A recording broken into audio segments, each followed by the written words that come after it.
Facebook is upset, Google a little bit, and Apple is really happy. The new iOS 14 is changing our app tracking world and our digital marketing world around. And today in this live stream, we want to talk about and discuss the recent changes made in iOS 14 and how it impacts your tracking. All and more coming up.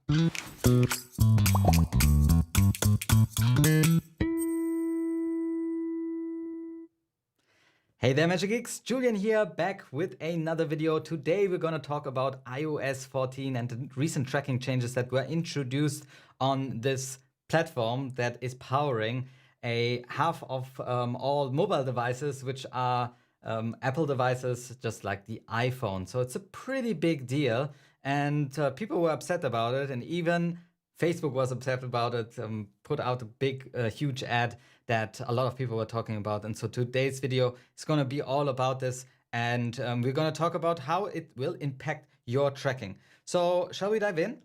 Well, what is the story actually so far in the years that led up to this tracking change? Because if you have been living under a rock, then you probably noticed that we have... Here we go. We have some privacy changes that came along in Europe with GDPR, but also the US laws are changing, CCPA is out there, and we are all looking at our data as something that we might want to protect in some instances. And so the recent regulation changes have brought companies to think about this more clearly. But one company has taken this really seriously, and that is Apple. Now, Apple has really taken this to a whole new level by branding themselves as the privacy-conscious company and are marketing themselves as this as well.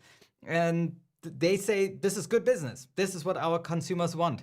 But obviously, there are companies out there like Facebook that don't really like the changes too much, because when you look at what Apple's business model is, they mostly sell devices and make most of their money through devices, whereas other companies like Google and Facebook are mainly looking to make money through advertising, and that is pretty important for them to have the right data for targeting available. So companies like Facebook don't really like these changes that are coming in. Now, at WWDC in 2020, they announced recent changes that will be introduced into the new operating system of iPhones, which is iOS 14. And what are actually these changes? And what are the most distilled changes that I would say would impact us as people who are looking at data and privacy on these platforms? Well, first of all, we need to talk about IDFA. IDFA was a standard for a long time. It was kind of like a cookie on mobile devices. So in browsers, we identify a user by setting a cookie, and then we know if the user comes back to our website, and we can track him as the same user, essentially. And this became a really big part in targeting advertising, like retargeting and remarketing, because we were able to re-identify a user on a different platform and show him our ads. And this became a really popular advertising form, and therefore it powers a lot of what we do as advertisers. And the same can be said for what IDFA was like for the iPhone or for mobile devices. That's a unique ID that would be able the ad platforms to, or enable the ad platforms to re-identify a user. This is important for obviously targeting, but then also attribution. So did the user actually buy something on my platform? If I can't re-identify them by knowing, okay, they have clicked on this ad and then they bought later on, then it's gonna be hard to make any attribution work, and then obviously also the targeting gets a bit out of whack on the other side. Now, the next change that iOS 14 brings is privacy changes. So now you cannot just put your app up on the App Store and say, hey, this is my app, and I am essentially harvesting data. You actually need to have a privacy policy and be very there are very strict rules now what this privacy policy needs to entail. So you can't just ask or take data from the user. You need to ask the user for permission. And you actually also have to have a way to delete that data. And if a user asks you for deletion of that data, you need to comply with that. So it kind of models a little bit what GDPR is doing in that sense, that they want to give more control back to the user. But it's not implemented by a government or by the European Union or a big economic area. It is actually implemented by a technology company that rules something that is hugely valuable, the App Store, and they can actually make up their own rules. And this obviously, if you don't comply with these privacy rules, your app can be kicked from the App Store. And we all know that Apple is pretty rigorous about how their apps are, or what apps you can actually put onto the App Store itself. So that is already one thing that app developers need to comply with. If they don't, they are subject to be kicked off the App Store. But then the biggest change that probably everybody was talking about is this little pop-up here. Anytime you open up an app now that sends data over to an advertising system like Facebook ads or AdMob from Google, this pop-up will ask you if you allow this kind of tracking. And it probably will lead to that people say, no, I don't really want to be tracked. As this message also is not very customizable, so you can't really put up more videos or something like that. It's just this plain thing, and it's implemented on the OS level. So it's not something that comes through the browser and you can change around how a consent pop-up like this one looks like. No, it's a message that Apple makes you to put in, and you can change the text around, but not the appearance itself. And therefore, a lot of advertisers are now scared that people will say, no, I don't want to track this anymore. So who will be affected here, right? Will you be affected as somebody who has a Facebook pixel on your website? Well, let's first talk about app developers. These people are the ones that are creating apps with languages like Swift. And these will see bigger changes because not only do they need to comply with the new privacy changes in their in the App Store, but also they need to now build into their apps, or the app will have this automatic pop-up if you send data over. And this what this will lead to is they will say, okay, if somebody says, I don't want to be tracked, can I even show still advertising on my page? Well, if I don't, or on my inside of my app, and if they say, no, I don't want to be tracked, you could show them general advertising that maybe AdMob gives you, but you won't be able to share highly targeted advertising that the user maybe wants to see because he was on some other store on the internet and now gets an advertising inside of your app. And that will definitely lead to lower revenue for these app developers. So if there's an app that is free, then they were previously probably really reliant on this advertising revenue, and that this advertising revenue is highly targeted. But if this data can't be given out anymore and the user clicks do not track me, then it might lead to lower ad prices for the advertiser and lost revenue in that sense. And therefore, a lot of people predict that these apps will now say, well, maybe I shouldn't be banking on advertising. Maybe I should make it a subscription app. Or maybe I should change and make it a $1 app or $2 app. But guess who actually profits from that? Yes, it is Apple, because Apple takes a 20%, 30% cut from every payment that goes through the App Store. So yeah, bad voices like Facebook are saying, well, maybe Apple is doing that for their own gain. But app developers are the big losers here, I would say, when it comes to advertising or this bigger change. Now, we also will see in the bigger ad platforms that are on mobile, like Facebook and Google AdMob, if a app developer wants to be a publisher, so he puts ads onto his app, then they will see a bigger change, because presumably the app developers will be leaving, so they will lose business. Facebook even says that, or Facebook has a network called the audience network, where you would be able in Facebook advertising to say, I want to display my ads in certain apps, or certain apps, like in workout apps, for example. And maybe this will go away, because the audience network is not as large and huge as what Google has to offer, as Google obviously also owns a platform with Android, and they have a different rule set there. So it might still make sense to put your advertising out on AdMob, but on Facebook, it might be something that they will shut down at some point, or they at least see a big difference, that this can go away, this revenue source for them as an ad platform. But now before that, let's talk about how will this actually be for advertisers, for people like you out there who are tracking, who want to advertise on Facebook.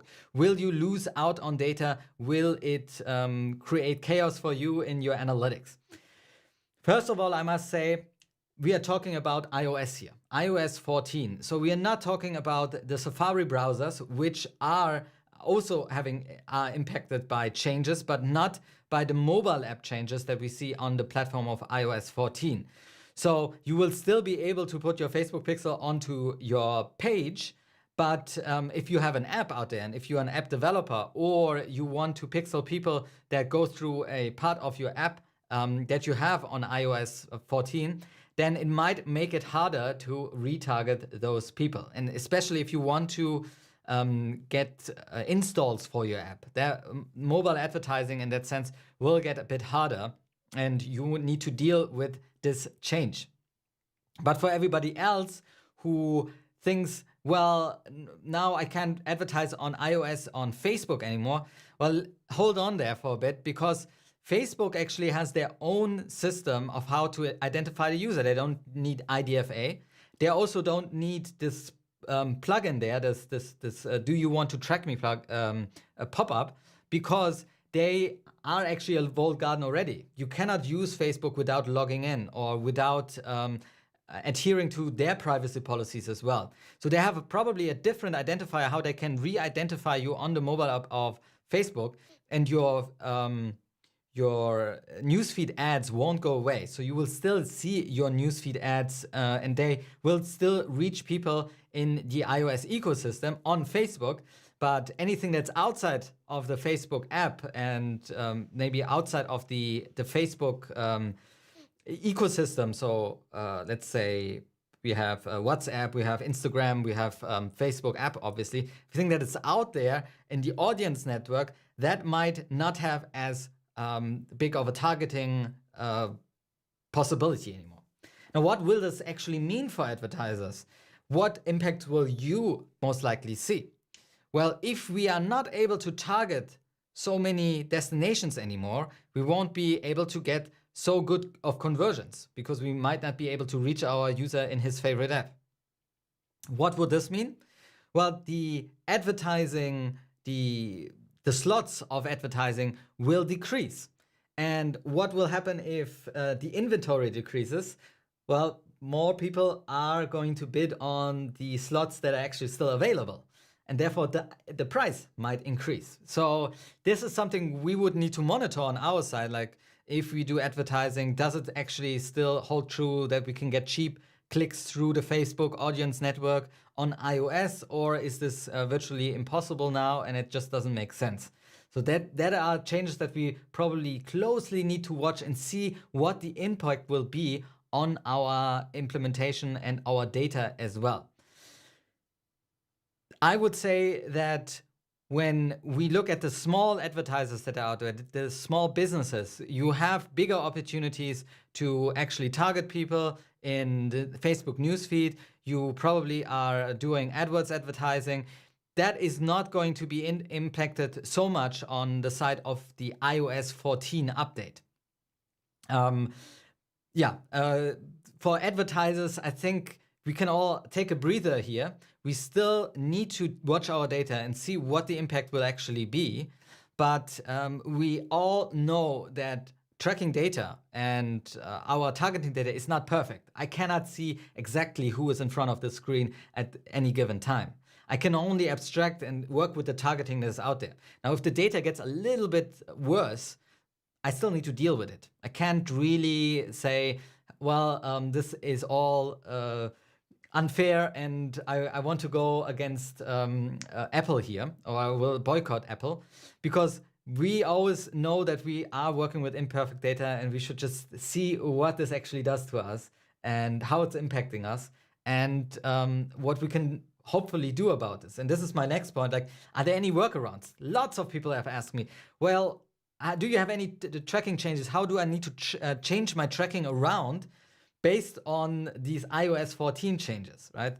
But first of all, I would say if you are on a website, you can look into what changes were brought to on your website for the updates that came out for the Safari browser. So ITP might be something you want to be looking into.